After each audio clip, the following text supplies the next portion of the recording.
Okay, as will I. Okay, great. Thank you for remembering to share that. Okay. All right. Well, hey, welcome everyone. And how happy we are to see you here. My name is Bob, and my call sign is N8REL. Our other instructors here are Mike, N8VDZ, and Jerry, our kind of instructor emeritus, W9MPI. Did you say instructor or destructor? Oh, we just lost Beautiful. Jeff. Okay, Jeff is coming back on now. Okay, look, we're going to get right started.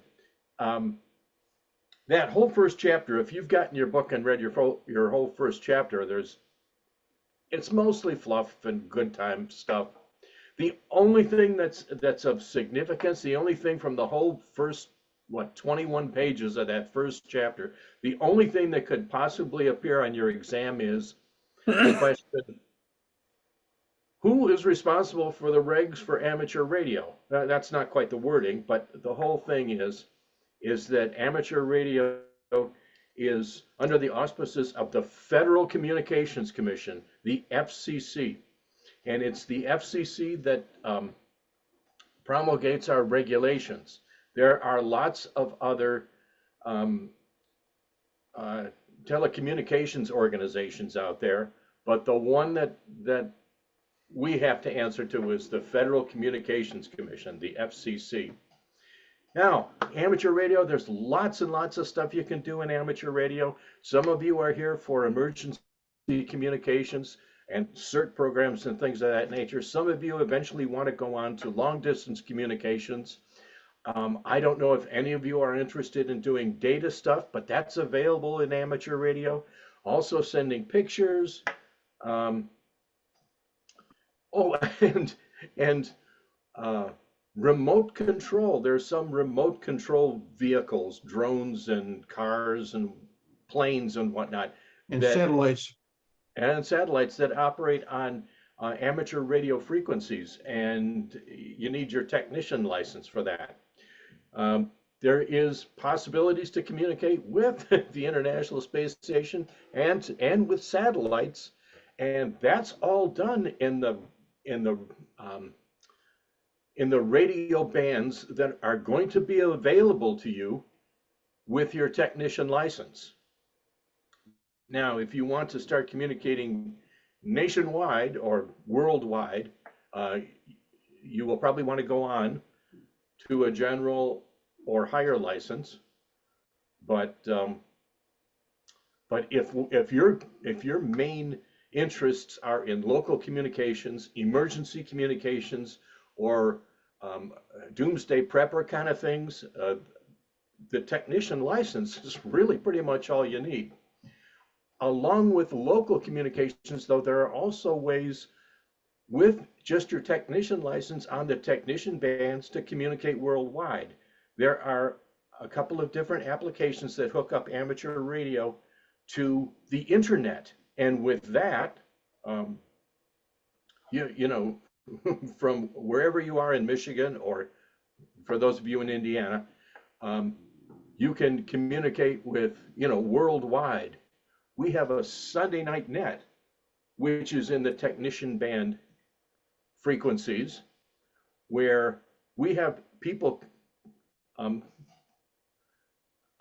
checking in from Australia and Thailand and the Caribbean, and but that's using radio and the internet, which is it's still kind of fun. Any rate, so what you need to know from chapter one is the FCC is the one who does our regulations. But now the really cool stuff starts in chapter two, which is about radio waves. Mike, you want to take it over? All righty.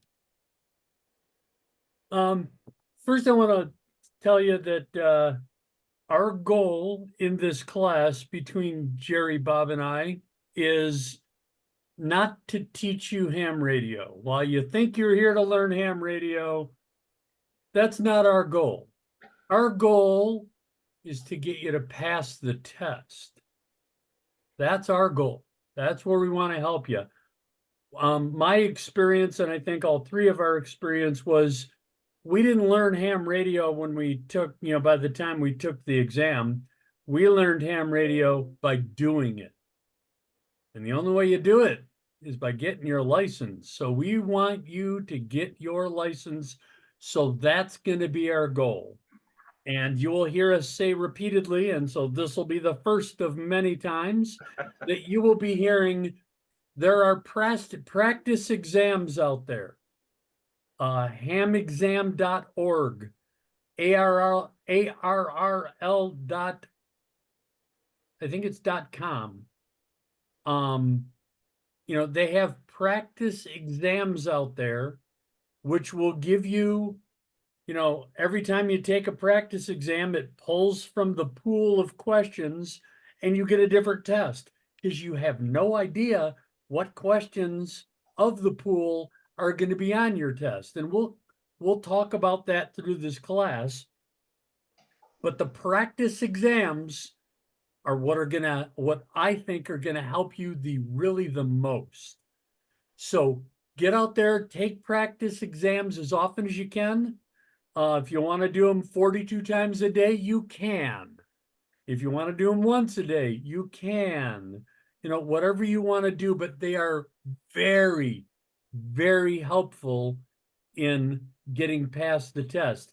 You need to have 70, I think it's 73%, 74% to pass the test. And so when you're taking the practice exams and you're regularly getting 80%, you're ready to go. So get out there and start taking those practice exams as soon as you want to. You can start taking them tonight right after class if you want. Whenever you want to take them, go ahead. All right, so I'm going to share my screen now, and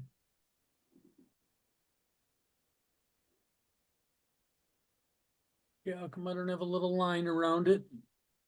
Are you seeing my screen? Yes, looks good. Okay, good.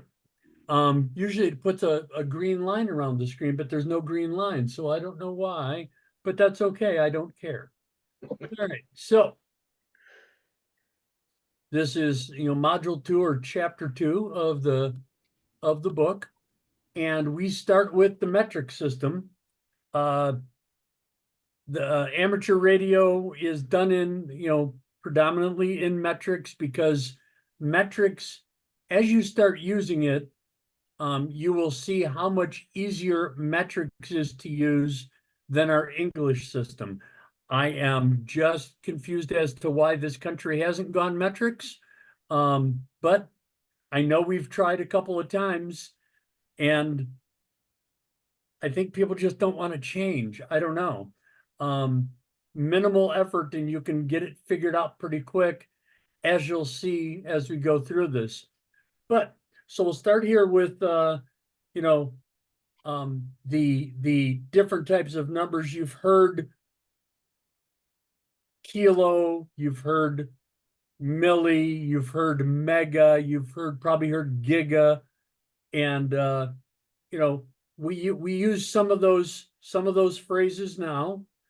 And if you're in, I'm in IT. It's what I do for a living, and so we use this all the time with our server space and memory space and stuff like that.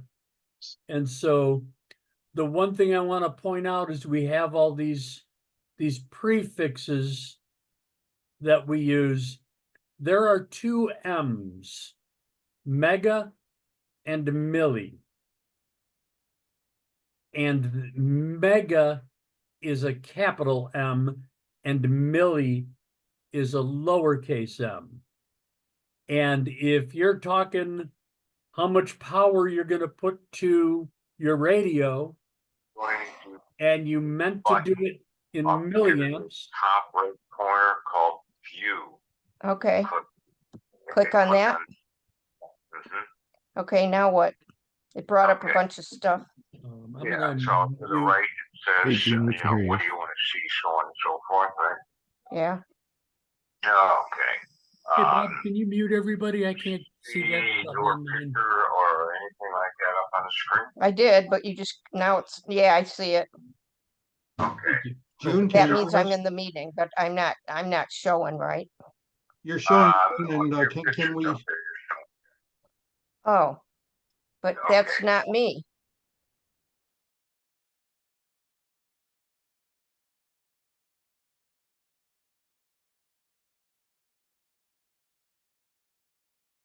I think June has to look to see whether her camera is actually working.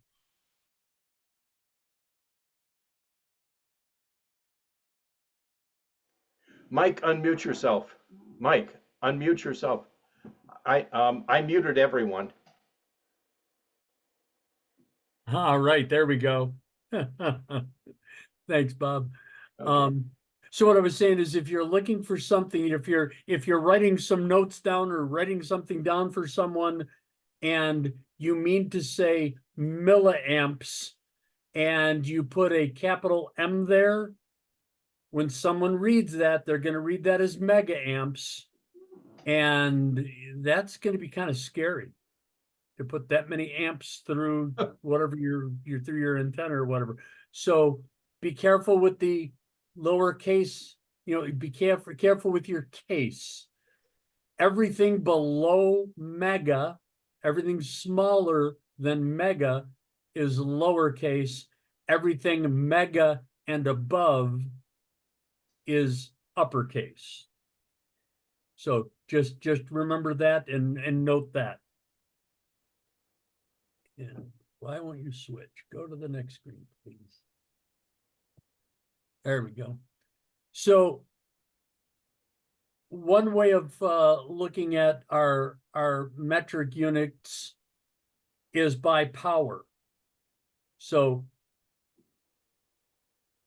10 to the power of 1 deca is 10.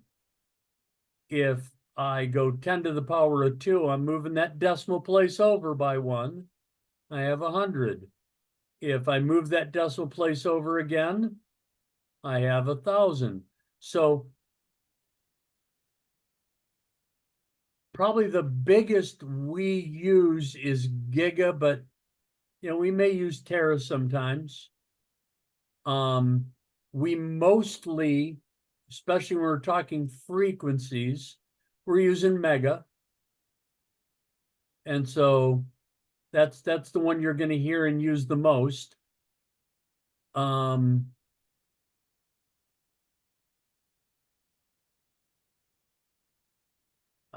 What is this called? I can't remember what that's called. Help me, Bob. I just lost it. What's that? Micro. That's micro. Mu. That's Greek. Mu. This letter here is called a mu. It's a Greek letter for mu. And I just want to note that, it's a U, but it's got a long tail on the left. So when you're noting, when you're writing down micro, make sure that you notate it correctly. And when you're reading it, when you're looking at, I think there's a question that has mu in it, but I'm not positive at this point. So just be aware of, what it looks like. If you've never seen the mu before, just note that that's what it is. Yeah, Mike, next week when I start talking about radio parts and stuff, capacitors have very teeny values, and Yeah. so is micros, and actually we even go farther to the pico. Back in the old days, it was called micro. Now it's pico. Yeah, and I recently built what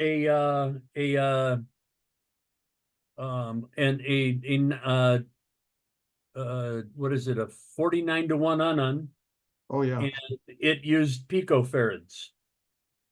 So yep, we do use those little teeny numbers. But you can get a part, a capacitor that has 3 farads. That Yep. which is a huge amount of capacity.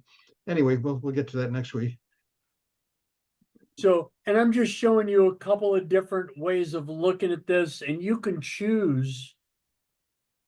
These graphics are not on the test, but whatever helps you to remember, is what you want to use.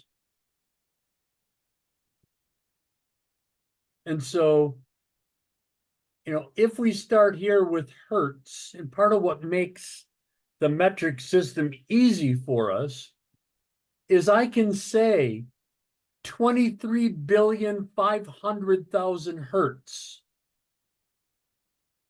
or I can say 23,500,000 kilohertz, or I can say 23,500 megahertz,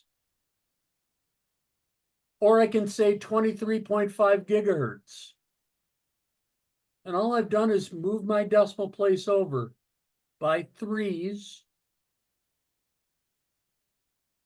And I went from hertz to gigahertz.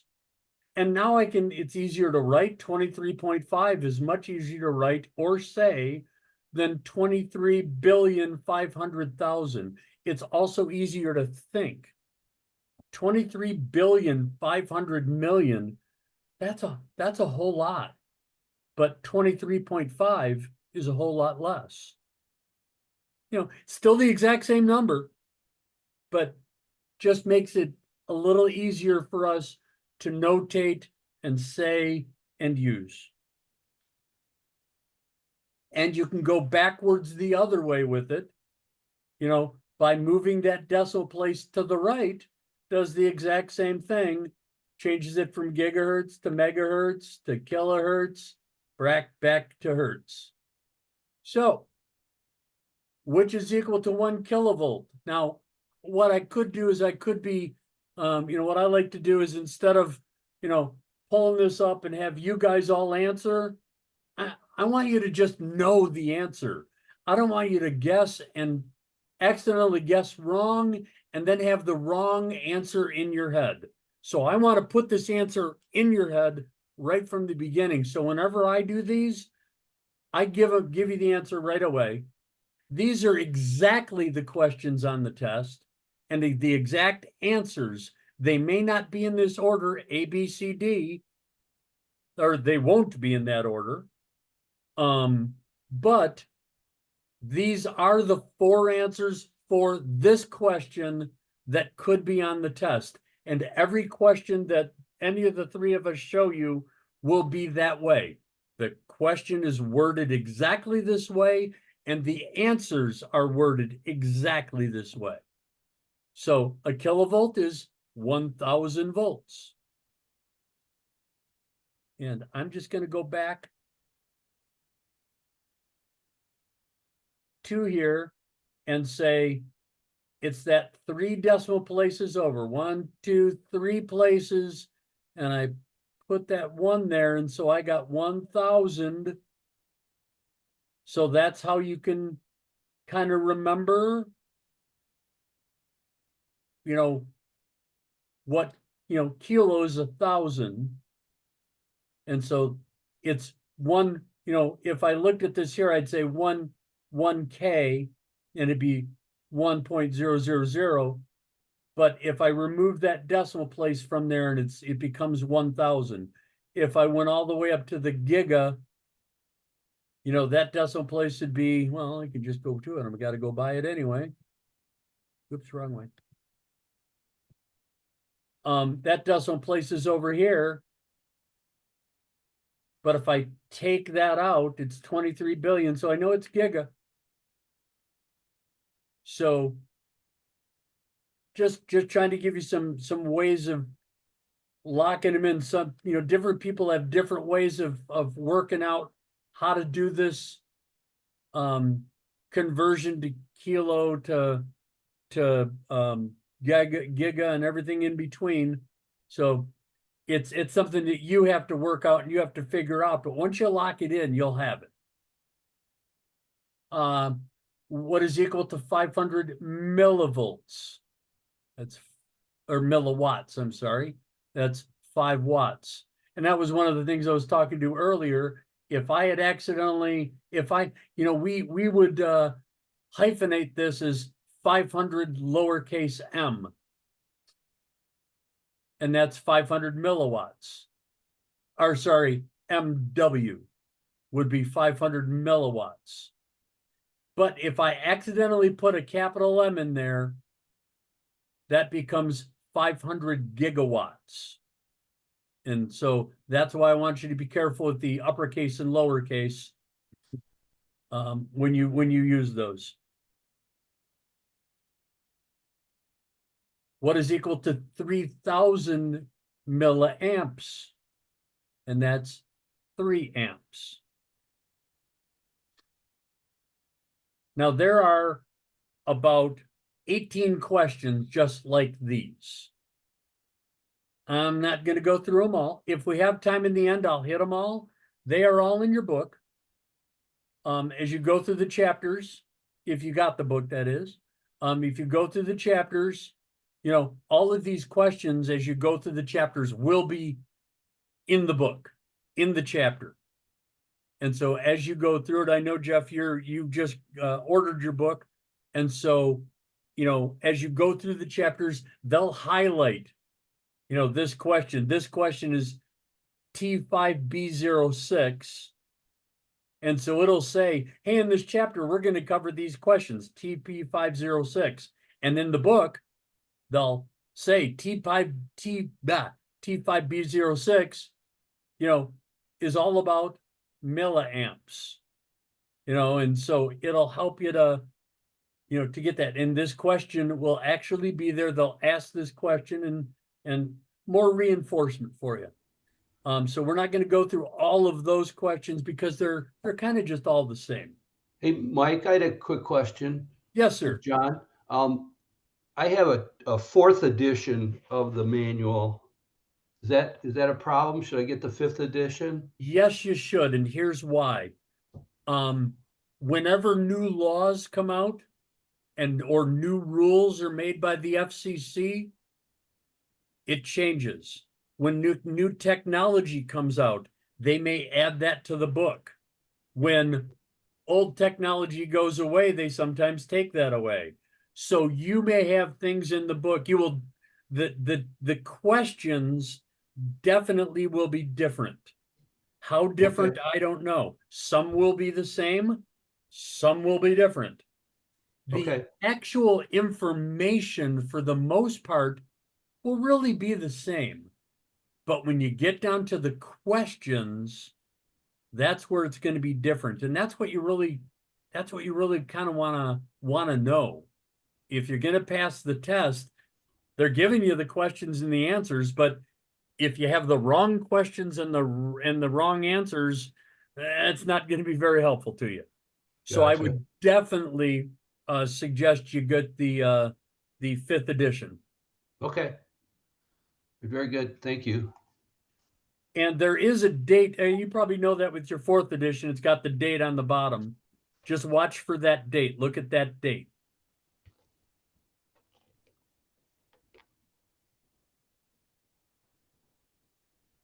All right, so frequency. Radio waves are continually varying strength and amplitude. The continual change is called oscillating. These are some of the key words that we're going to be talking about in the next couple of slides here. Each complete up and down sequence is called a cycle. Frequency, which is denoted by a lowercase f, is the number of cycles per second, and it's measured in hertz. In most cases, it's measured in megahertz. The period of a cycle, which is denoted as T, is called the duration. Harmonic is a signal with a frequency that has some multiple of 2 or 3 or 4 and so on, and of that fundamental frequency. And we'll talk a little bit about that, you know, as we go further on through this part.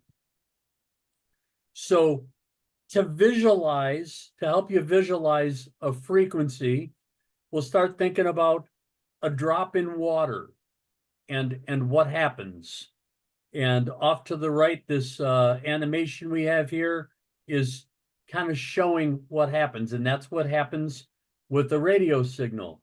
We talk through our microphone and it pushes out through the antenna and pushes out a wave just like that, just like dropping the rock in the pond. On the bottom, where it says, watch the red particle. I don't know what, I stole this from somebody else. And I didn't notice it says, watch the red particle. I don't know what that means. But I just like this animation. So ignore the watch the red particle because I don't know what that means. But, you know, it's showing you the wavelength, and the wavelength is your one cycle. And we'll talk a little bit about that more in a minute. But how we look at cycles and wavelengths is pretty much what we're looking at on that bottom there. So as I said, a cycle is measured, you know, from 1 all the way through to the end of the same position in the cycle.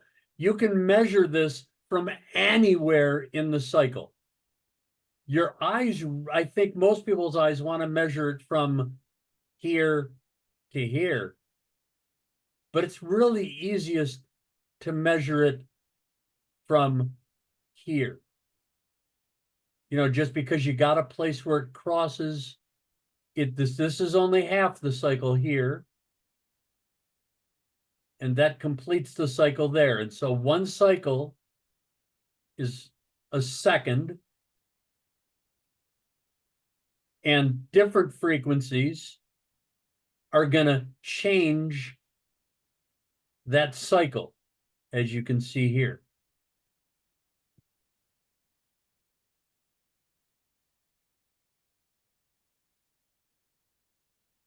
So amplitude is, you have positive amplitude and negative amplitude, and that's above this line here is the positive amplitude, and below the line is the negative amplitude. The frequency is measured in hertz. We'll talk about that a little more in just a minute. The period, as I said, is in seconds. And so one cycle is from what is one wavelength in a second. And fundamental, we don't deal with too much. Whoops, I didn't mean to go past there because there's one more thing.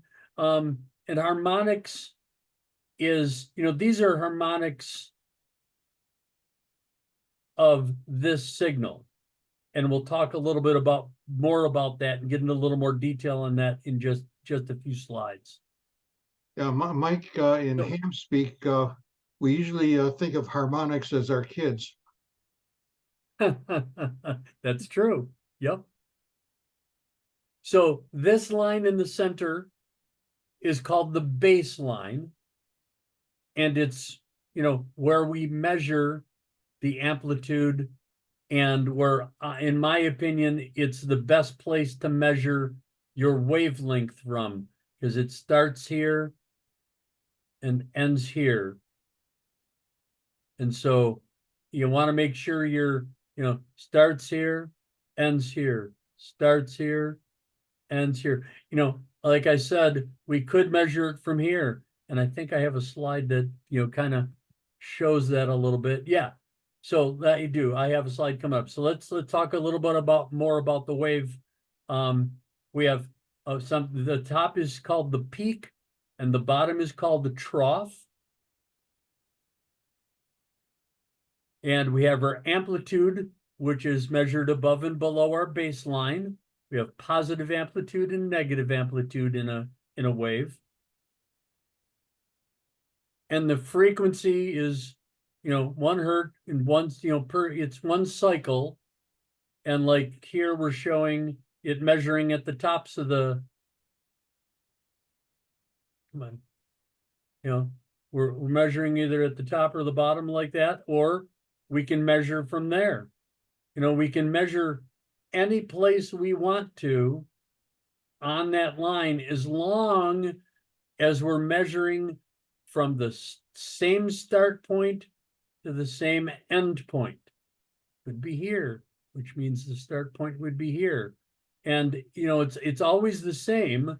That start and end point moves, but it's just easiest, I think, if you measure from your baseline.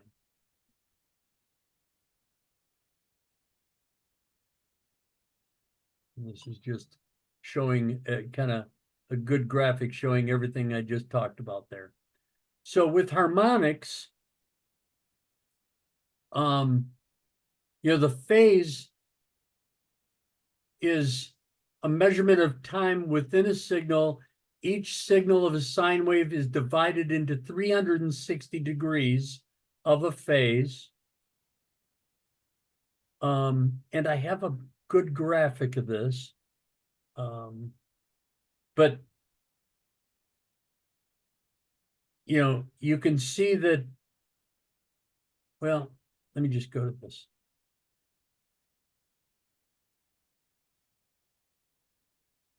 So when I say it's 360 degrees, this graphic kind of shows us how that, describes that very well.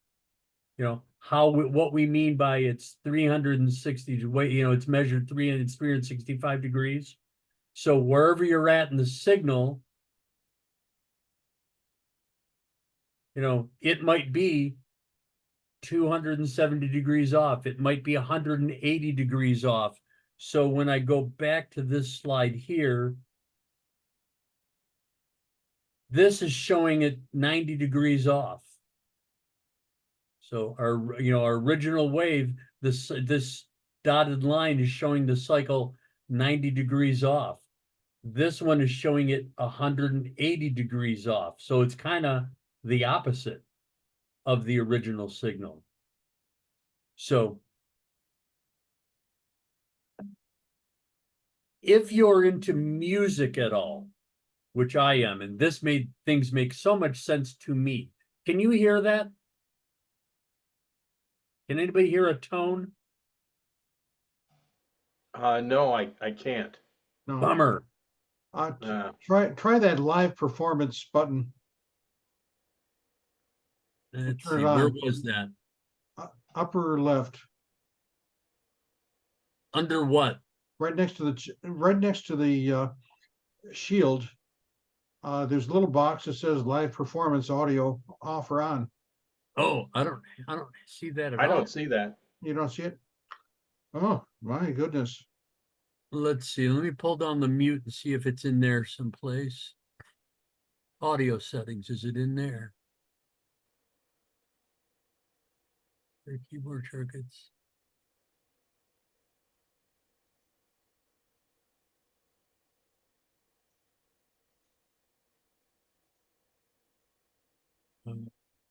Oh, yes. I don't know, maybe it showed up in one of the later mods that they sent us from Zoom. Hide. Not there? Being.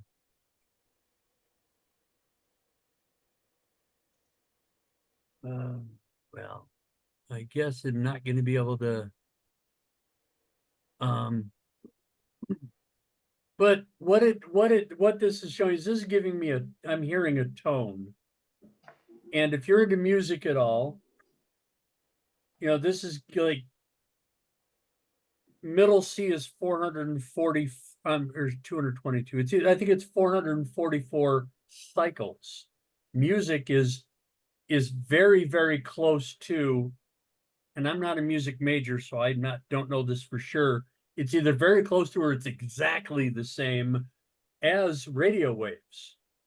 And so when I take this cycle here and I double it, whoops, I quadrupled it.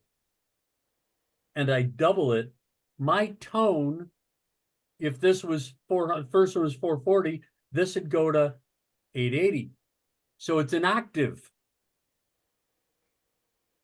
And then if I went up the next one, it'd go up another, it'd double again. And so I wish you could hear this. I'm bummed that you can't.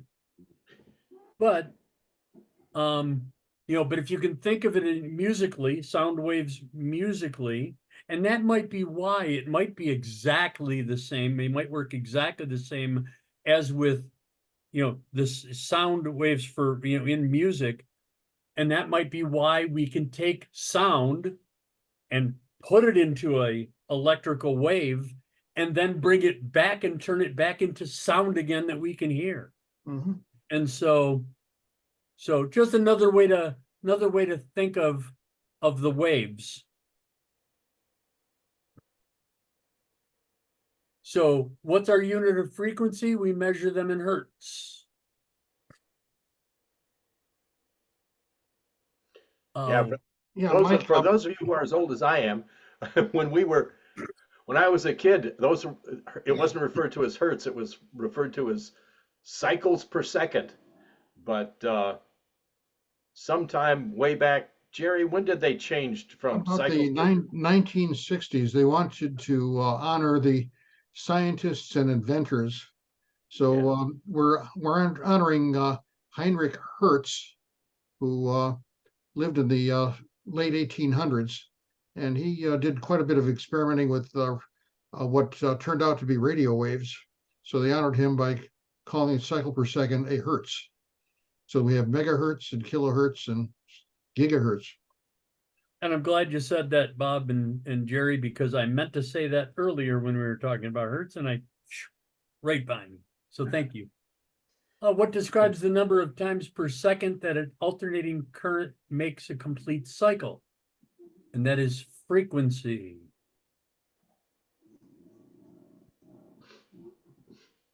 And then what abbreviation do we use for megahertz? Again, it's the capital M, and H, since it's a proper name of a person here, it's capital H. So if this was, if we were just talking hertz, it'd be capital HZ. We're talking, for this question, megahertz, capital MZ.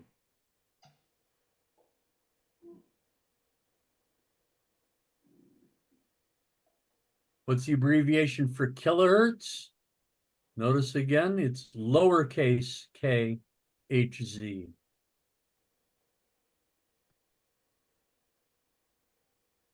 All right, so our radio spectrum, we have,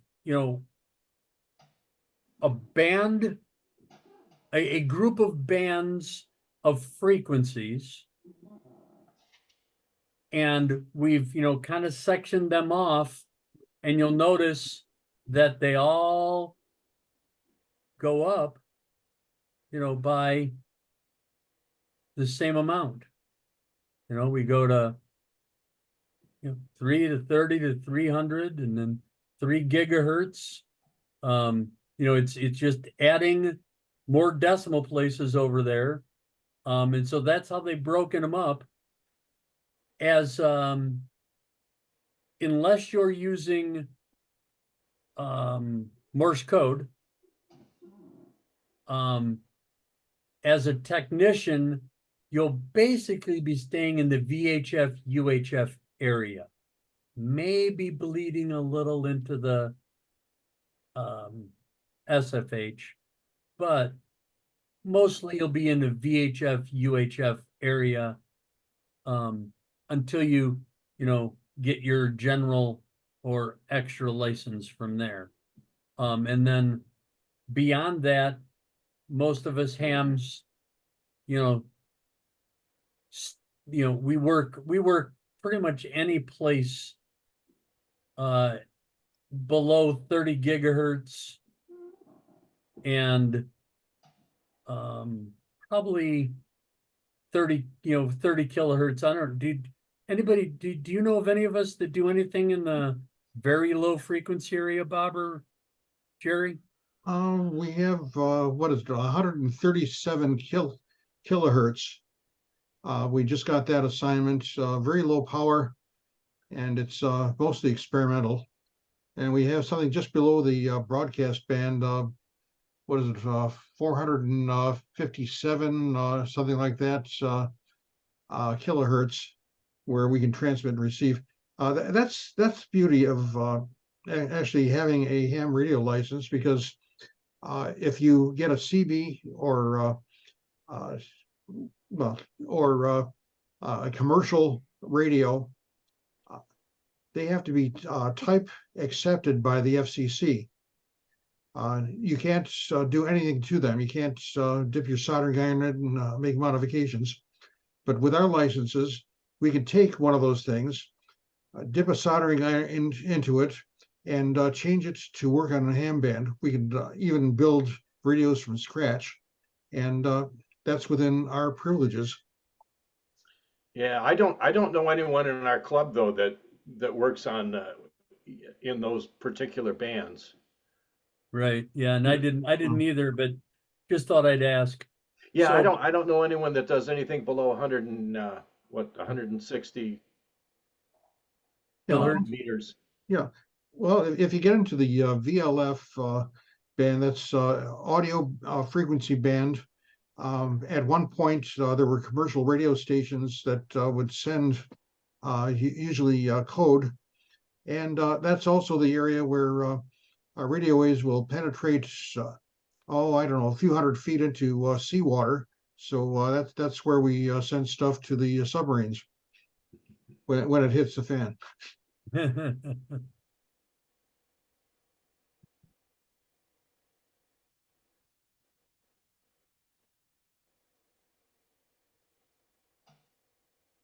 Oh, yeah, and I just want to point out, because some people, our HF or a high frequency band here, that used to be called shortwave. And I hadn't heard it very much, but lately I'm hearing people say, yeah, it's, I was working the shortwave area yesterday, blah, blah, and it was like, really? And I've not heard people say that. And so I'm starting to hear, so if you hear it, just so you know where it's at. I don't think there's any questions or answers for shortwave on our test, but just so you know that. So electromagnetic waves are made of electromagnetic energy fields. The fields vary the pattern of sine waves. They travel at the speed of light. Moving electrons in an antenna take the place of the moving magnet. A signal from a transmitter can make the electrons in an antenna move, transferring energy from the signal to electromagnetic waves. And the same process works backwards too. So you're sending signals and receiving signals. So you're taking the energy and turning it into electromagnetic waves, and then you're taking those electromagnetic waves that other people have sent out and turning them back into energy, so you can hear what they have to say.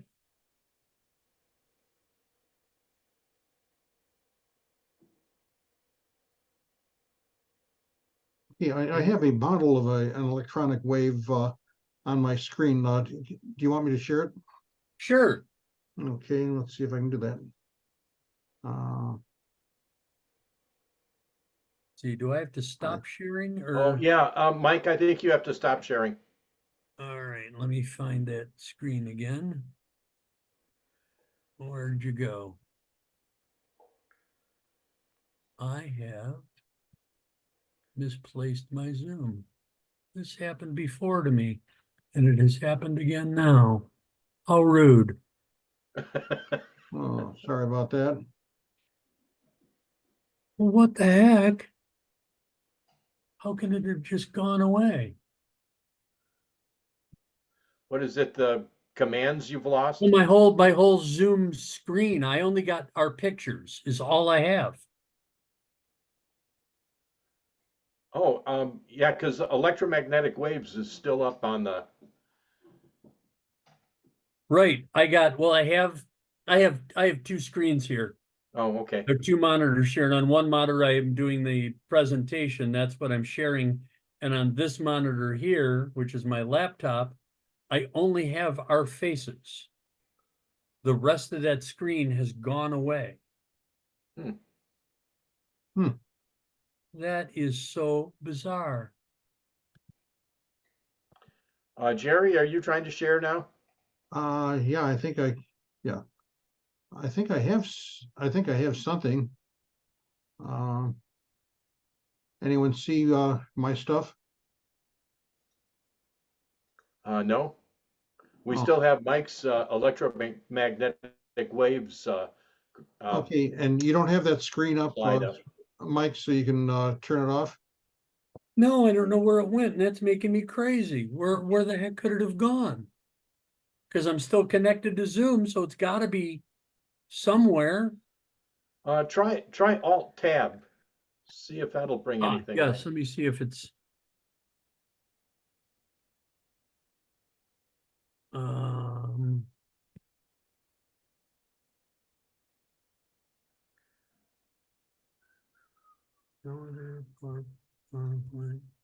Minders, perks in the air, downloads. It is not here. How can it be gone? I have a Zoom page up. Okay, well, It doesn't show me anything. It just says Zoom. It's a white screen with Zoom.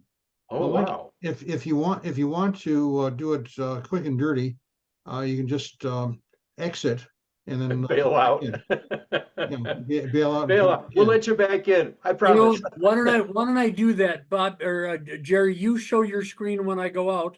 I'll come back in and then take it back over. Okay, good Okay. deal. Did I go away? Not You're yet. still here. Oh, are you kidding me? I closed that Zoom screen.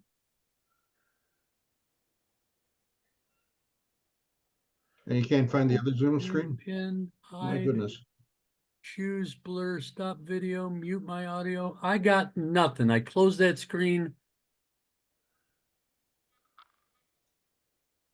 I have nothing opened in Microsoft Edge. It's completely closed now.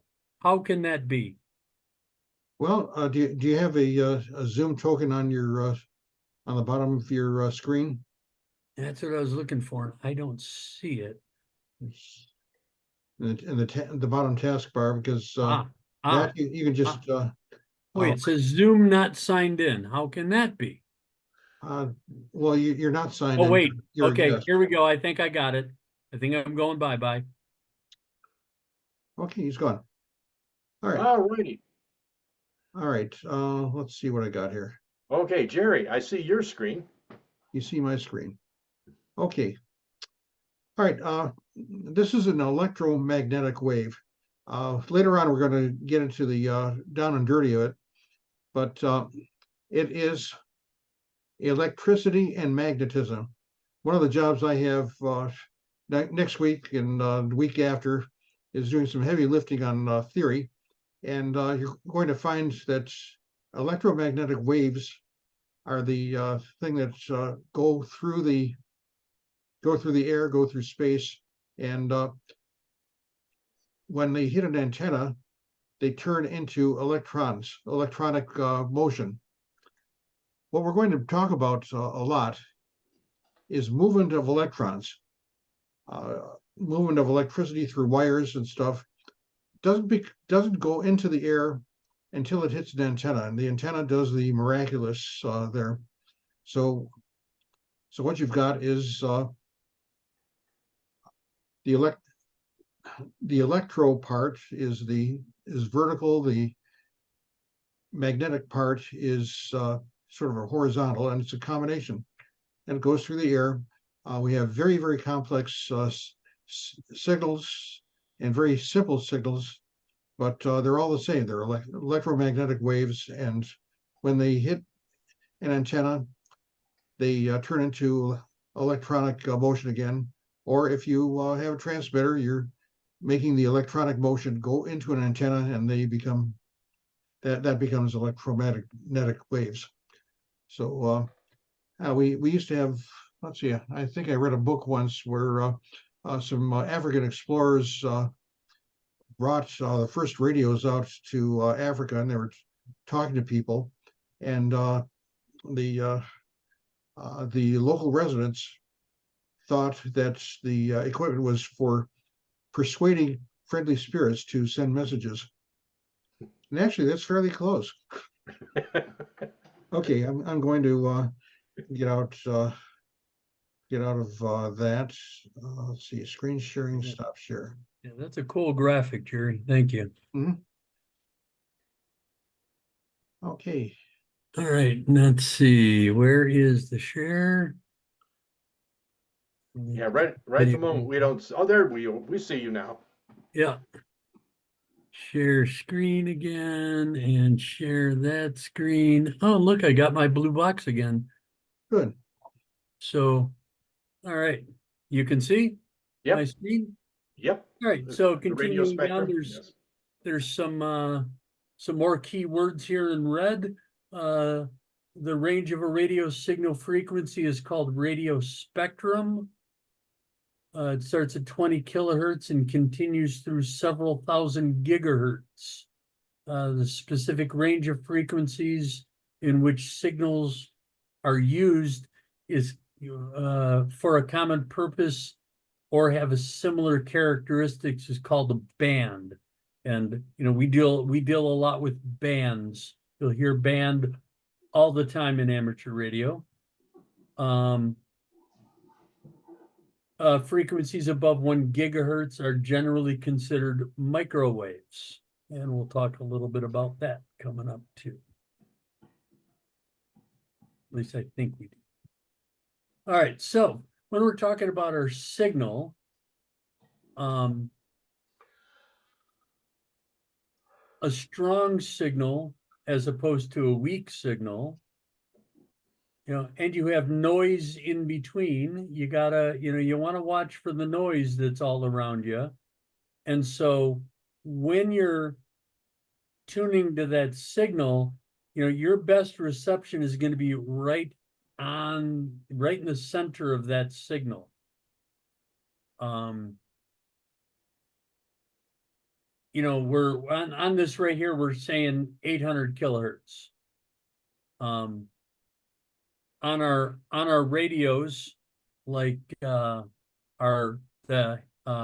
Hazel Park Amateur Radio Club's repeater is 146,640. Is that correct?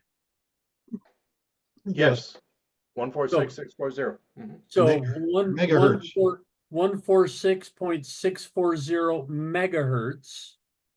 And if I do 146,641, they might hear me and I might hear them. I will also hear a lot of noise and interference with that, and they will hear a lot of noise and interference because I'm not right at the center of the frequency that I want to talk to other people at. So that's what we're talking about here, is just being on frequency. And you'll often hear people say, people be during a contest or just talking to other people, maybe on a net, and you'll hear someone say, yeah, I got you. I think you're a little bit off band or a little bit off frequency. And, they might make an adjustment or not. I don't know. It depends often on your radio, what kind of adjustments you can do. But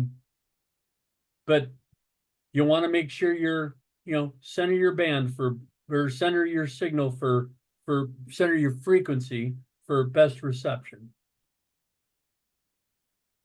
What frequency is referred to as VHF and that's 30 megahertz to 300 megahertz. And that is where you're mostly, where you're going to be in the technician area. You go into UHF also, so you go above 300 megahertz, when you're in the 70 centimeter area. What frequency is referred to as UHF, and that's 300 to 3000 kilohertz. And this is where your 70 centimeters at is in here. It's the 400 megahertz range. So, but UHF is 300 to 3000. And notice that we're 30 to 300 and 300 to 3000 when we're for these two answers. Mike, I think that should be D, shouldn't it? Oh, you know what? 300 megahertz to, I yeah. think I just realized that kilohertz. I Yes. was just as Yeah, you right. started talking, I was saying kilohertz. Wait a Yeah, minute. no. Yes, that's wrong. My Yeah, bad. UHF should, yeah, My UHF bad, guys. 300 to 3000 megahertz. And when we go back over to this one, 30 to 300. So which Yeah. is right. Yeah, that's correct. That's there. correct. we Indeed. are, we're going, oh my gosh, I'm so sorry. So it's D, it's D, it's D. One thing I want to say, don't lock D into your head though, because on the real test, 300 to 3000 megahertz could be A. Okay, so, but 300 to 3000 megahertz. I can't believe I did that. Wow. Yeah, and it's even right down here. Whoops, I'm sorry, guys.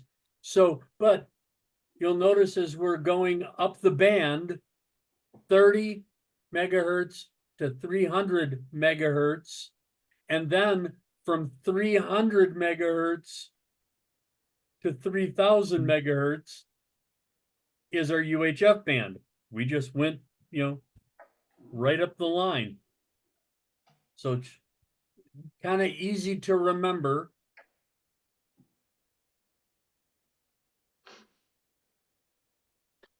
And then what is HF? And this is going the other way. This is, going the other way in the frequency. We went from 30 to 300, and then we went up in frequency to 300 to 3000. Now we went the other way, 3 to 30 megahertz. Now 30 megahertz is in the HF band, and you are allowed in the 30 megahertz band as a technician to speak, not just Morse code. You can do code in some of the other bands in HF, but the only place you can speak in HF is here in the 30. And we'll talk about that more in the class too when we talk about bands and stuff. Okay, what does the abbreviation RF mean? And that's radio frequency signals of all types.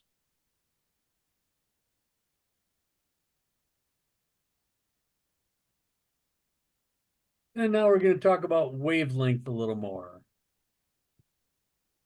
So wavelength is the distance a radio wave travels during one cycle of the wave's electromagnetic field. And remember, we said one cycle is a second. So how far does that radio wavelength travel in a second? Lambda, which is this funny shaped Greek symbol, is the symbol for wavelength. Our waves, as I think I said before, travel at the speed of light. And in our math notation, we usually use a lowercase c for that. And then hams referred to bands by frequency, 50 megahertz, or we might say it by wavelength, 6 meter. And we'll get into that a little bit more too. I want to make sure you understand that, because I didn't, when I passed my test, and boy, it opened up my eyes a little bit when I did understand, why did we call it 6 meter? Well, I'm going to show you. Because radio waves travel in a constant speed, of one wavelength. So lambda equals C divided by F. So C divided by our frequency gives us our wavelength. And we'll talk a little bit about more about that too. So our wavelength is actually it's a distance, and we can actually put a tape measure on that distance. Okay, so using this equation here gives us what our distance really is. So and it's literally like I'm showing in this picture, a measurable distance you can do. This in the background here, I thought this was a cool picture that we had here. Just so we know, this is Lawrence Tech University, and it's just it's a little busy, but it's still a cool picture. This is on their grounds outside the college there. But when we're talking about wavelength, we'll talk more about the band plan, which is something that we use pretty regularly. This is a piece of it. This is showing the 80 meter or 3.5 megahertz band. When you get your technician license, the only place you'll be able to go, since this is HF, is to do Morse code here. So CW is where you'll be able to do anything. If you don't know CW, then you won't be able to talk on this. You won't be able to operate on the 80 meter band. But the purpose for me showing you this is the 80 meter band. So if I go to this line right here, this line right here, and I say 300, because that's the speed of light, divided by our 3.75 megahertz equals 79.9 meters. Like, take a meter stick, take a measuring stick, and walk it off. 79.9 meters is how big that wavelength is. 262.3 feet. Okay, so that's how we designate the bands. 80 meter, 40 meter, 60 meter, 2 meter, 70 centimeter. 2 meter and 70 centimeter is probably where you're going to spend most of your time as a technician operator. So same thing here with 15 meter. I'll show you it again. We take this 21.223,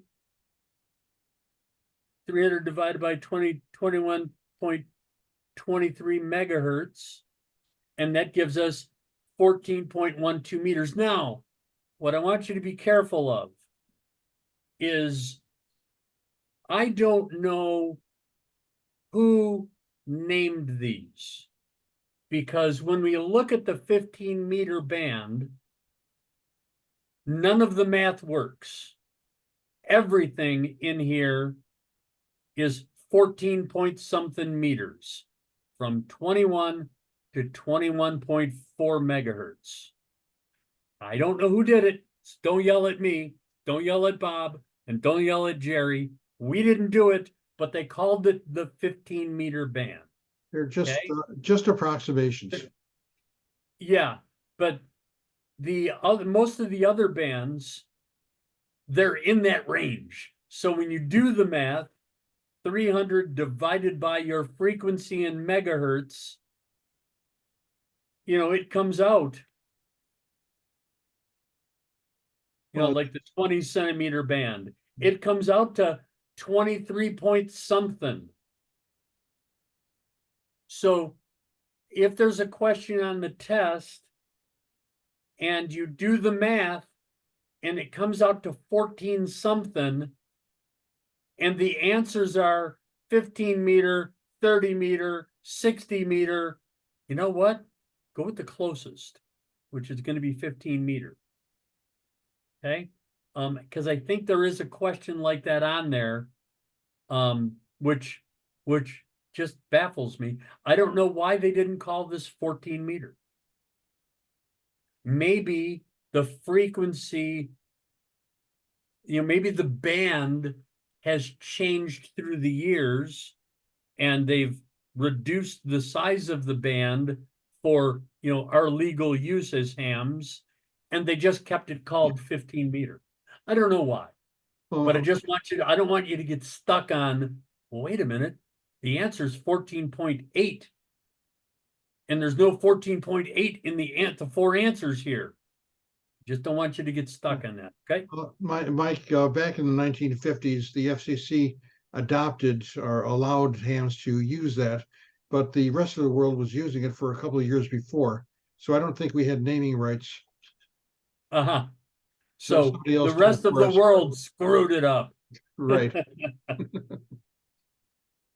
So, but again, 300 divided by 1270 megahertz gives you 23.6 centimeters. So Yeah, that's a Mike, measurement. can you hear me? Yes. Oh, you know what? When I look at the way they've written this expression, 300 over 1.270 megahertz, it implies, but not stated, that you are also including the multiplier of 1,000,000. So we have three. I think if this were to be expressed without confusion, it would be 300 million divided by 1.270 million. Thus, the millions are canceling out. Right. And that is Okay. true. Hi, Ken. How Yeah. you doing? So if you would just kind of stress this point a little bit, that this is, you're not using the million, you're only using the 1.270. That is true. That is very Okay. true. And everybody, just as a quick introduction, Ken is one of our club members. He's an amateur extra, and he's brilliant. I'm glad he's here to join us and help us out in this class. He also was in the. I just passed my extra exam a couple of months ago, and he was one of the instructors there, and was very helpful. So welcome aboard, Ken. Thanks for coming along. So, what is the velocity of a radio wave traveling through free space? And that's the speed of light.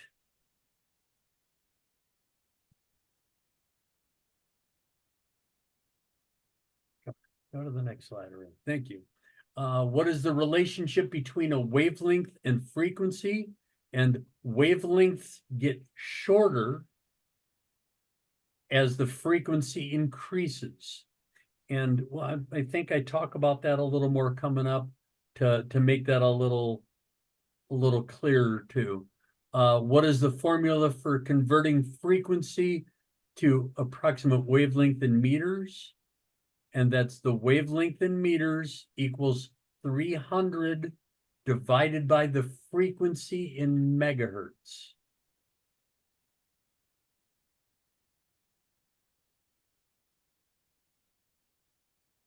In addition to frequency, which of the following is used to identify amateur radio bands? And that's the approximate wavelength in meters.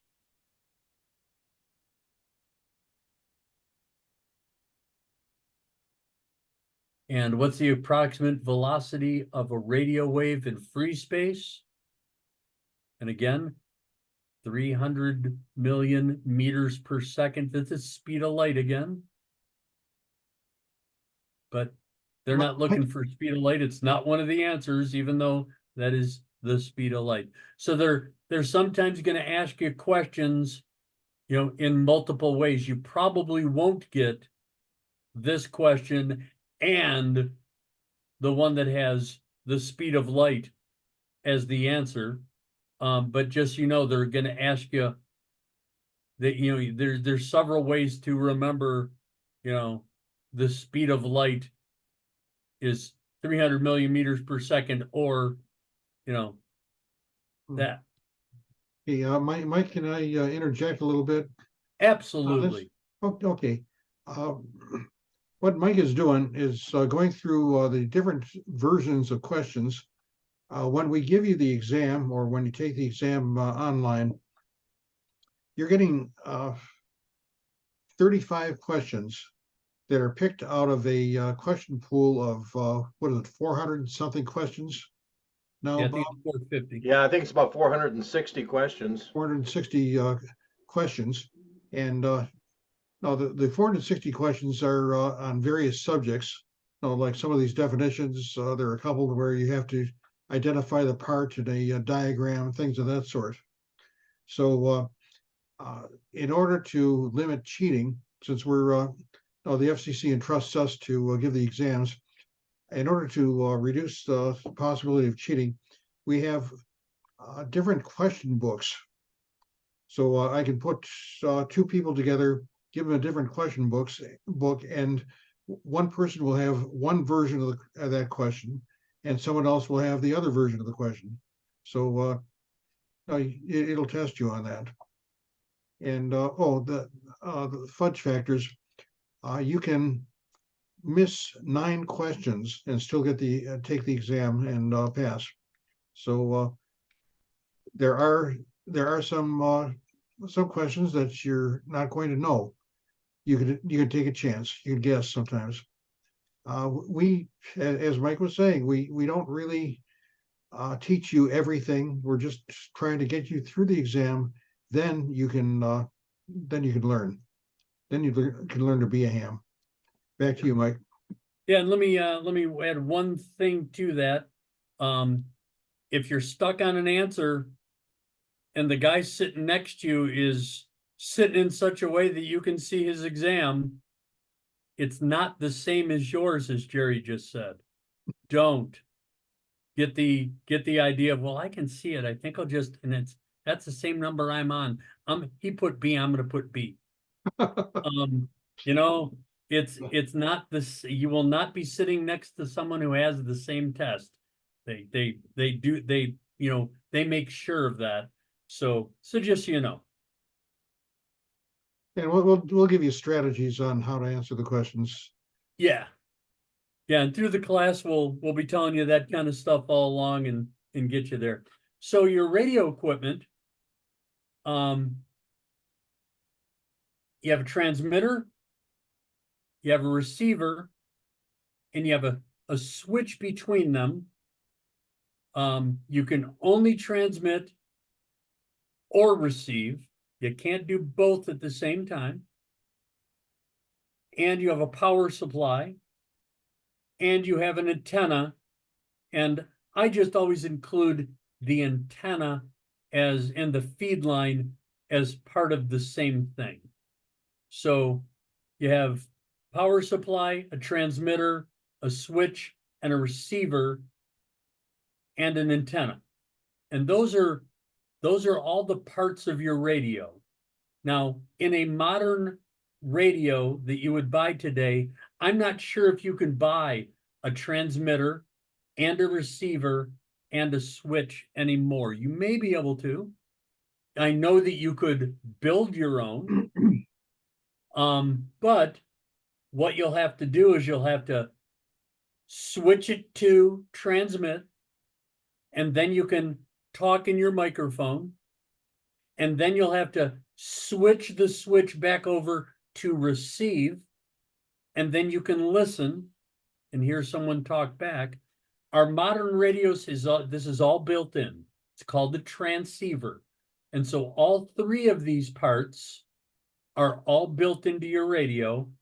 And when you push the button on the microphone, the push to talk, PTT, it switches from receive to transmit automatically for you. So you don't have to do that switching. And then when you release the button, it automatically switches back. And your power supply can be multiple things.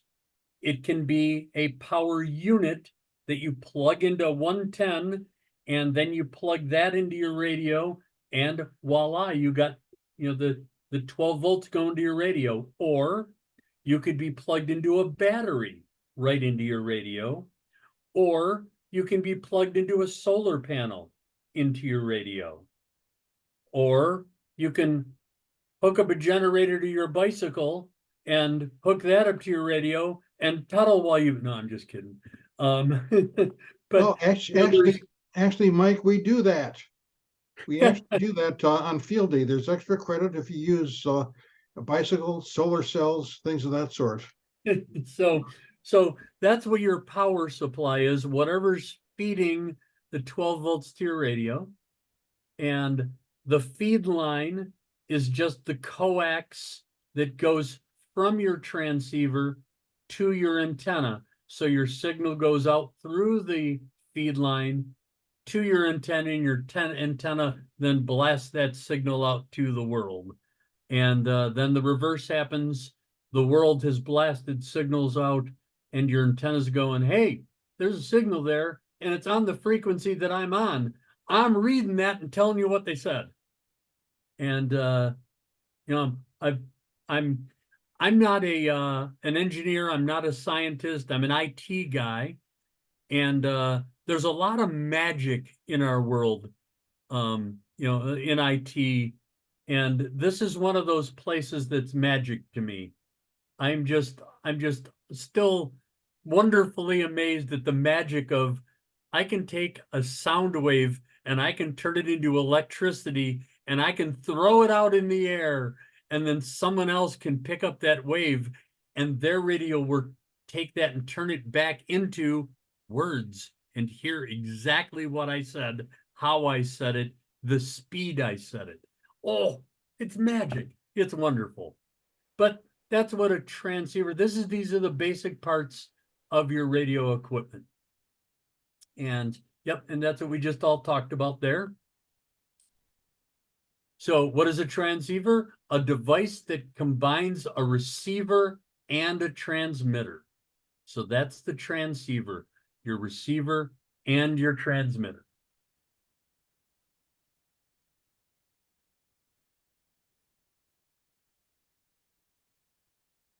Now there's something called a repeater, and repeaters, I think we talk more about this later too, but I'm not sure.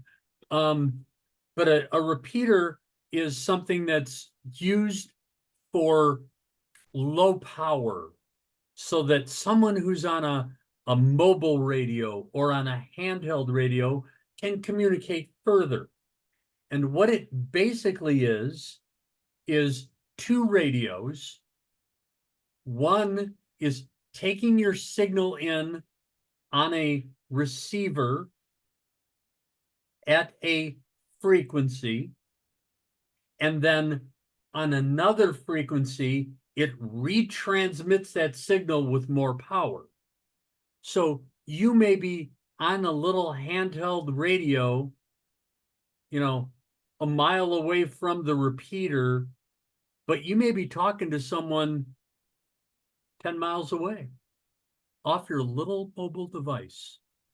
So repeaters, do exactly that. They repeat your signal and amplify the sound, amplify the signal and make it stronger so that you can transmit and receive further. Yeah, Mike, I can tell you, I'm about 1.5 miles from the our club's repeater. The club's repeater is an automatic radio station like that, that's on top of a 100-foot building. And now my little handy talkie might have, if I talk to some other guy using just that, I can probably get out a mile or 1.5 miles. If I get into the repeater, the repeater is going, because it's so high up, its antenna can see farther and it has more power. So I can talk to someone 30 miles away using this little weak handy-talkie. Yeah, and that's the other thing I didn't say, which you kind of said there, Jerry. And kind of important to note that repeaters are generally pretty high up in the air. They're up on big tall buildings or up on big tall towers, so that they can transmit further. So the height, along with the more power, allows your signal to get, blasted out there further. And so some of the satellites are actually repeaters. So Yes, that's true. if you have the software that can locate a repeater or a satellite, you can use that to talk to someone hundreds of miles away.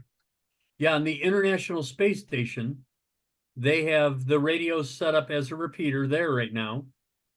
And I talked on a 2-meter band. I talked to someone, I think it was either in Chicago or Wisconsin. Mhm. Which I thought was pretty cool to go that far, on that little 2-meter. So, Yeah. and this is what we just all talked about. All right. So what type of amateur station simultaneously transmits a signal of another amateur station on a different channel or channels? And that's a repeater station.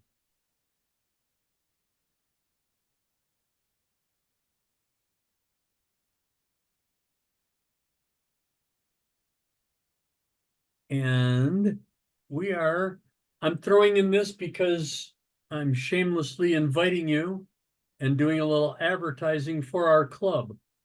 The Hazel Park Amateur Radio Club, who, we all of us instructors are a part of. We meet tomorrow night, as a matter of fact. Everybody's welcome to attend, so you're welcome to attend either Zoom or in person at the Hazel Park District Library, located on the corner of 9 Mile and John R. We start showing up there right around 7 o'clock. The meeting starts at 7:30. Great place to meet people, great place to learn from people. One of the things that I really like about why I joined this club a year and a half ago is that byline on the circle here, service through education. I went, that's the kind of club I want to be in. And it's true. Well, as you can see, we do this class. But when you go to meetings, if you go, I don't understand this, or I'm having trouble with my antenna, or I'm this or I'm that, I guarantee you that you will have at least one person in the club who will help you. So it's really a great place to meet people, great place to learn. Got a lot of great club members, and every week we have some kind of learning event.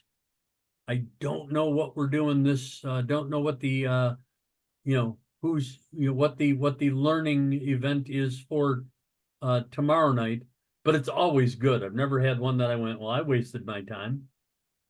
So you are welcome to join us. Email, just you, Bob, who hands out the Zooms for that, or who would do that? I can. All right, because I don't know what it is. I've never Zoomed before. Yeah, So I yeah, if you haven't just, either, know- but since I'm here and since you guys now know me, it's like I can find it and send it to you. cool. Or me, I could probably contact the president, Mike, and he probably knows it by heart. Yeah, right. So just contact one of us if you wanna come to the meeting by Zoom, or if you want to just show up, show up and we'll meet you face to face. Great club, great people, lots of fun. and a great place to learn. And with that, I can say we're at the end of module 2. All right, Bob, Mike, I have not heard anything from our people here. I see they've all been the mics have been all disconnected. So I don't know if we scared them or what. Open up your mics and tell us something. You have any questions? Because you certainly must have Okay. some questions. Well, I'll jump right in. I have a question. Can I join your class weekly? Am I allowed to do so? Sure. Yeah. I got no Okay, problem good. with it. Well, that's good. I'm in the extra class. I monitor that, and then Mike, you know exactly what goes on there. So Yep. I Yep. only step in when I think they need it. So same with you. I won't bother you so much. But gentlemen, you just keep going at it. I guarantee you will get. And ladies, excuse me. There you go. I noticed there was a pretty lady involved in this group as well. So, No. oh yeah, a little bias there, of course, right? Yeah. Anyhow, go at it, keep going at it. Try those practice exams over and over and over again, and I guarantee you will make it. Once you get this bug, it never leaves you. It's worse than COVID. Or should I say better? Mike, fine job tonight. Appreciate you doing this. And the rest of you, 73, someday we'll see you on probably 2 meters. So since we have a few minutes left in, anybody mind if we just go through everybody and you just give yourself a quick introduction and maybe a sentence or two on why you're here? What's your interest in ham radio? Why do you want to do this? And I came into ham radio, just to start it off. I came into ham radio. I'm in Warren CERT, the Community Emergency Response Team, and we have 2 events a year. The City of Centerline, which is in the middle of Warren, and Warren both have events where they shoot off fireworks. One of them is in August for Warren's birthday bash, and one of them is July 4th for Centerline's 4th of July. And they close off roads for a mile. We close Van Dyke between 12 and 13 mile for Warren, and they close Lawrence, which is a subdivision street that goes between 10 mile and 11 mile and has a million side streets coming in and out of it. We close that off and control the traffic and help to do crowd control. And there's no way to do that with any other radio for a mile. And when I say, okay, everybody, open your streets, or everybody close your streets down, don't let anybody out, I need that to happen now, not relayed and in 4 minutes we're finally starting to close. The police expect us to close now when they say now. So that's how I got my license, and I used it twice a year for about 8 years. And then one day I decided, what is this? I should use this more. What's this ham thing all about? And oh my gosh, I love it. And what I really enjoy doing is I build antennas. I love building antennas, and I build them out of junk. It's so cool. You can make an antenna out of some old wire that's in the basement. You can build an antenna out of a coat hanger that works and works well. So it's really, really cool what you can do. So that's how I got in, and that's why I'm in. And so I'd like to hear from you guys. Hi, I'm John. Well, I just retired at the end of last year, and I've always been interested in ham radio. And the folks at work knew about that. and they bought me a whole setup, all the pieces, the transceiver and everything. And I don't have a clue how to put it all together Well, to start using it. So I want to get need to get complete my testing. But I also am looking for guys like you who are very knowledgeable who can maybe help me get this apparatus set up in a way where I can actually start using it once I get my license. So, Well, keep in mind, John, you can't transmit until you have your license, but you can listen. So right. you can turn that sucker on and you can listen, and that'll help your education. You know, what do I do? What's a net? You know, and we're going to teach you what some of that stuff is. But again, you know, in this class, we're teaching you to pass the test. Right. We're not, so you're going to get little snippets. I think it's Jerry who told us, you know, ham radio's like an ocean, and we're teaching you the top 1 inch. that's about Understood. it. So, Well, um, but it's a big step to have some other folks who are knowledgeable to even know you guys, right? where do you live? I live in Ann Arbor, Michigan. Okay, so you're not too terribly far Yeah. away. And, Well, cool. We'll see what we can do to get you on the air, get your stuff up and running, and you know, by the time you get your license, you'll be ready to hit that transmit button and go. And by the way, Ann Arbor has a couple of real good clubs, so you'll be in good hands there when you start going there. All we can do is teach you how to be dangerous, know enough to be dangerous.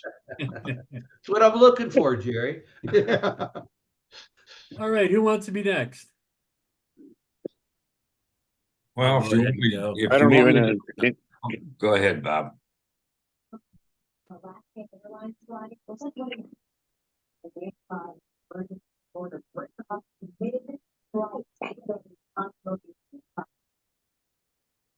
I can't hear who's talking. Was that you, Jeff? that's what I was gonna ask. I don't know if anybody can see and or hear me. Okay, I can hear you, Jeff. Yep. Can't see you. We can hear you now. Yep, you're coming through perfectly clear now. I don't know, it sounded like background noise actually a second ago, but I can hear loud and clear now. So go ahead, Jeff. Well, the same thing with, oops. How about now? Yep. Yeah, we can hear Okay. you. The same thing, like Mike, I work certs, and years ago I got hurt, so I had to lost all my memory. So I like learning anything and everything. So that's what I want to try. But what would I use it for just on a daily basis? Making friends, talking to people. So For emergency purposes, like we're gonna do some for cert. I have plans coming up in the next couple of months, maybe in the next 4 to 6 months. We're gonna do some tabletop exercises for, you know, if there's an emergency, you know, how would we as hams react to that? How could we be a part of that? And so we're going to do some tabletop exercises and learn, you know, what we would do, how we would do, you know, how do you talk on the radio? What do you do? What don't you do? You know, and stuff like that. But in general, just every day, there's contests that you can do. There's just getting online and finding new friends. There's, you know, just, you know, making contacts all over the world. You know, it's pretty cool when I accidentally made my first contact in Europe at a CERT event. We were doing a thing for emergency planning for the community, and we had the Hazel Park Amateur Radio Club there with the table set up, and I was at that table, and we had an HF radio set up, and someone from Slavonia was, it's called calling CQ. That means, hi, talk to me. And so I thought, well, I'm never going to be able to reach him with this antenna I got here, but I tried. And he answered right back. And I had never talked to anybody outside Metro Detroit. And all of a sudden, I'm making a contact in Slavonia. So it was really cool. So that's, just that kind of thing is, how you would use it other than, using it as we do for CERT. But what about just like our walkie-talkies go that distance, right? So the like the little handheld that you're gonna get after that we're gonna give you from CERT as a congratulations on your license. That little Bofang handheld radio will go for about a mile simplex, but when you get on the repeater, you can go for several miles. But you will not, with that particular radio, be able to talk to, too much further than Windsor. That's a long and that's way. while using repeaters. You Well, need to be except on the Mike, HF band. remember, if he gets to the repeater and the repeater is hooked up with Echolink, that opens him to the world. Well, that's true. You Through are the right. internet, yeah. Of That's true. course, you don't use that for emergencies. Well, no, Right. no, No. Okay, I'm going to share something. Let's see if we can got it. Ham Radio Deluxe. Yeah. Okay, logbook.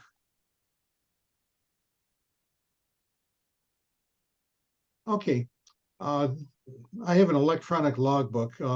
I've been in the in ham radio since 1957. That's when I got my first license, and it's taken me 67 years to finally get the station I want. And here's a logbook of the countries that I've contacted recently. Norfolk Island, which is between New Zealand and Australia, Ecuador, Zambia, New Zealand, Malawi, Puerto Rico, Cameroon, Botswana, Hungary, and it's well, I have a tower and an antenna that I can aim at different places. So this is what I want, the kind of thrill of contacting people in distant countries. So and you can see I'm using CW, which is Morse code. USB is phone, signal sideband. There are other modes, digital modes and things of that sort that can get out farther with weaker signals. We'll talk about those a little later on because we have some questions about them. So that's what I do. Okay. Stop the share. Okay. All right. Who would like to go next? Well, hi guys. My name is Seth, and I basically I got a couple of new Bowfangs myself, and just looking to kind of get more into the hobby. And really, I'm mostly interested in it for emergency preparedness. So, learn how I could talk to maybe some friends of mine in the area if something were to happen, or cell towers go down or something like that. So. That's really one of what I'm mostly interested in and why I'm here. Well, what city in? I'm up in Clawson, so pretty close by. Yeah. Yeah. Oakland County's got a pretty good emergency group. Yeah, the Oh. Amateur Radio Public Got it. Service Corps. Yep. Yeah, they meet in Pontiac at the Emergency Operations Center. Hmm. And they actually answer to the Homeland Security. So Bring us an empty box. what's that? Okay. Oh, okay, real good. I think we can hook you up to some contacts. Yeah, that would be great. Yeah, Yeah. thank you. Okay, Jeff in Edinburgh. Yeah, so appreciate you guys putting this on, and I'm enjoying it so far. Kind of looking forward to learning more. I've kind of been interested or didn't really know much about it, but finally, I think it was a Black Friday sale for some radios that I got me to finally actually do something about my curiosity, and have been listening a little bit.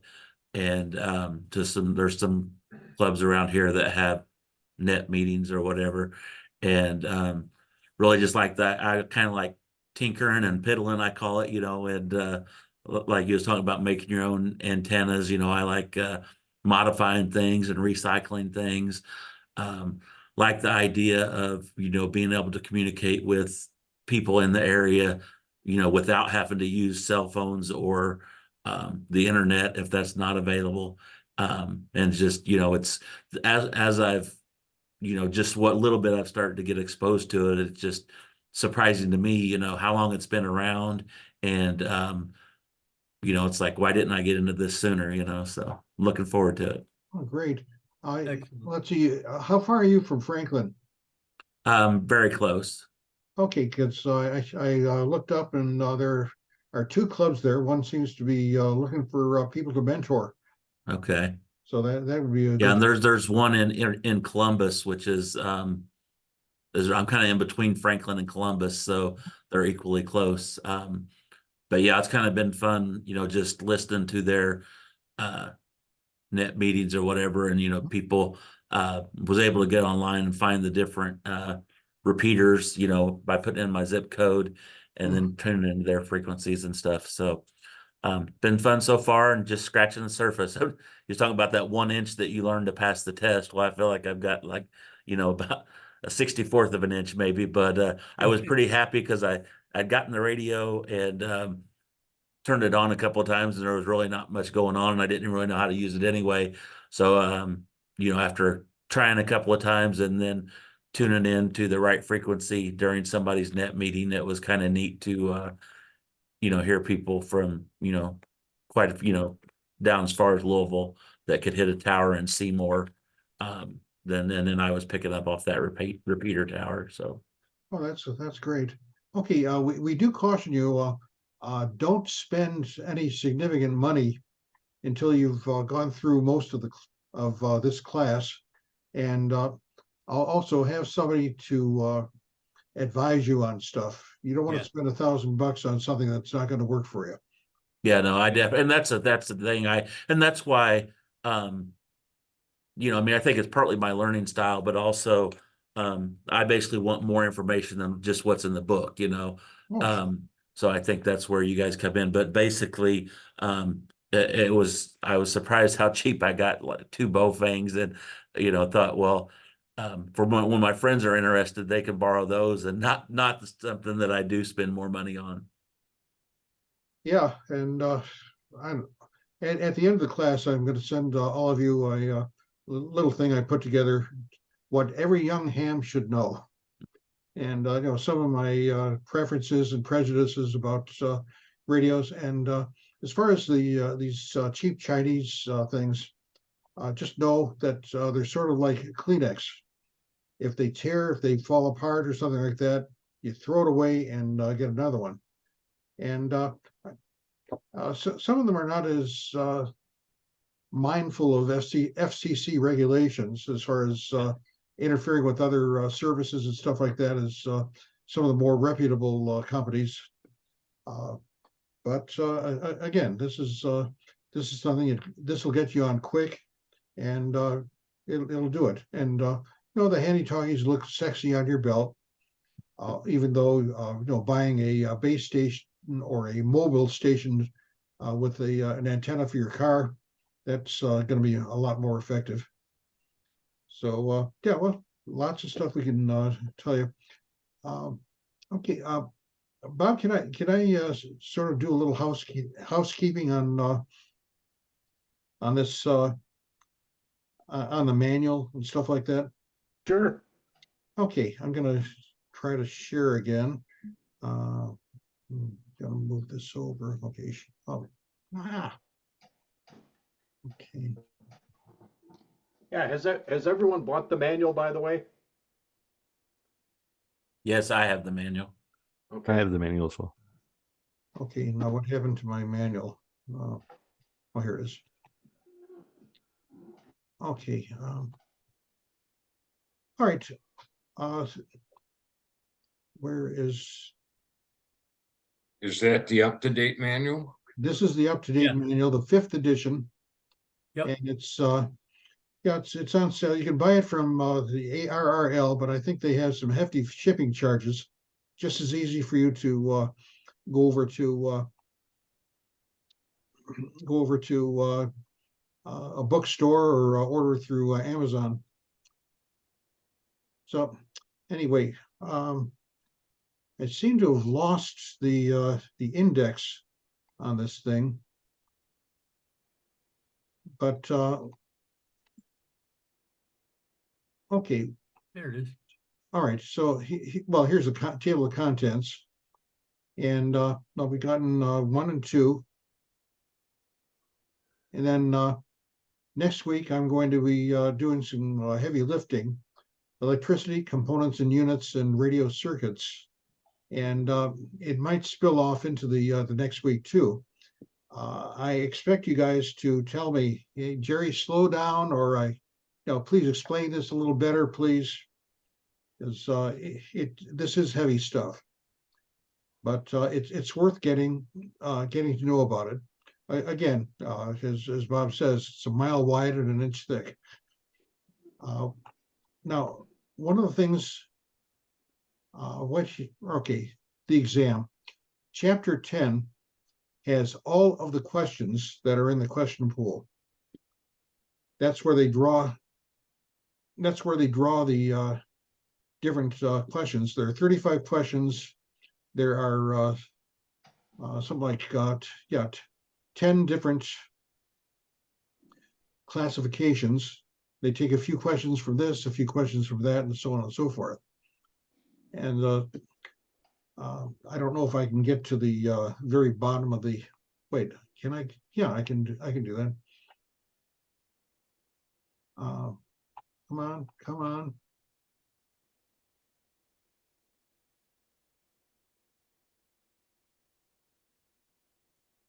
Oh, geez. It's not doing what I want.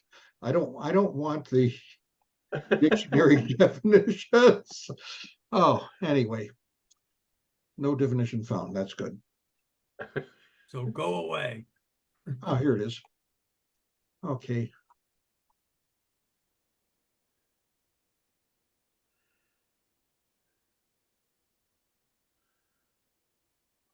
Okay, so there's a sort of blue fringe around all the questions.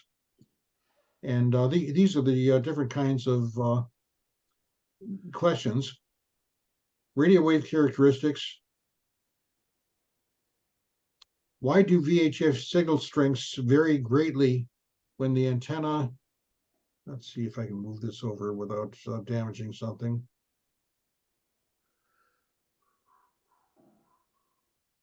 When the antenna is moved only a few feet. You see that T3A01 is the number of the question. And there's a kind of tab you can fold the edge of the question paper over so you can cover the answer, because this is the correct answer. And these are the different answers. Signal path encounters different concentrations of water vapor. Propagation is very sensitive to path length. Multipath propagation. All these choices are correct. So C was the correct answer. And if you go back, it says C.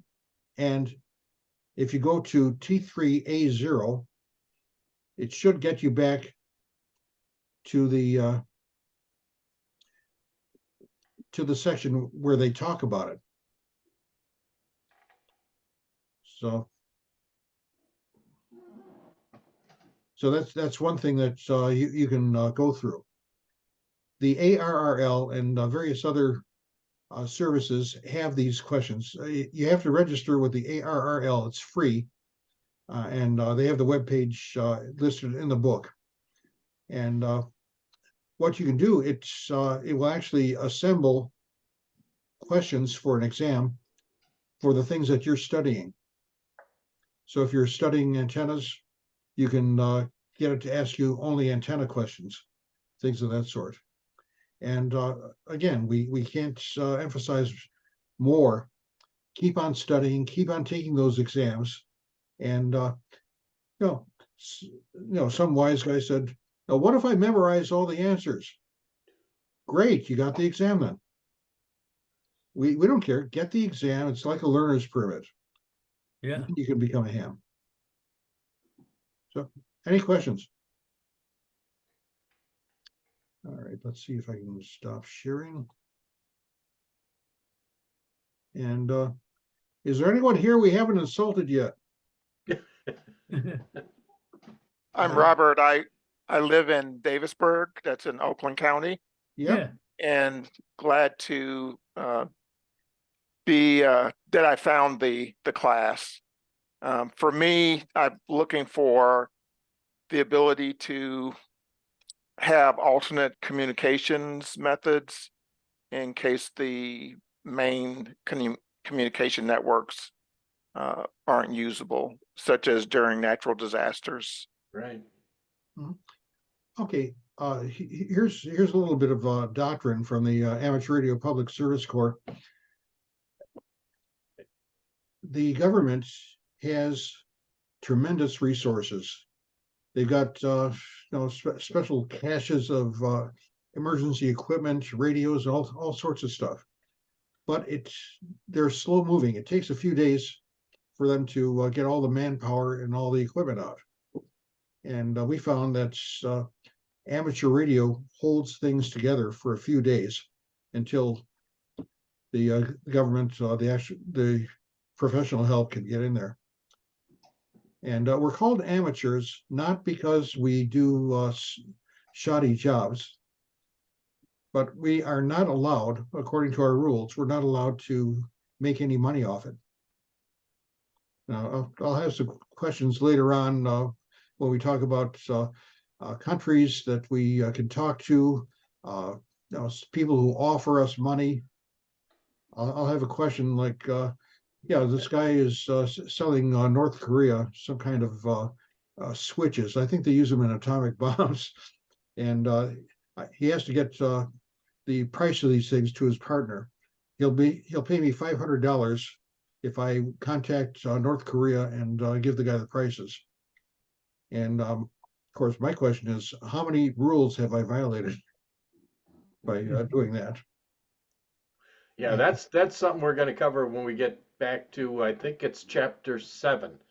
So, any rate, hey, we're coming up on 9 o'clock. So, guys, like Jerry said, next week we're going to be Jerry is going to be presenting chapter 3. So, and that's you know what, it's a there's a lot of meat in that chapter, but it's also really interesting. It's electricity and electrical components, and it's interesting stuff. It would behoove you to read ahead. Very much so. So you are prepared for that, and then Jerry will present a lot of additional information, which will make it easier for you to remember stuff and to learn stuff.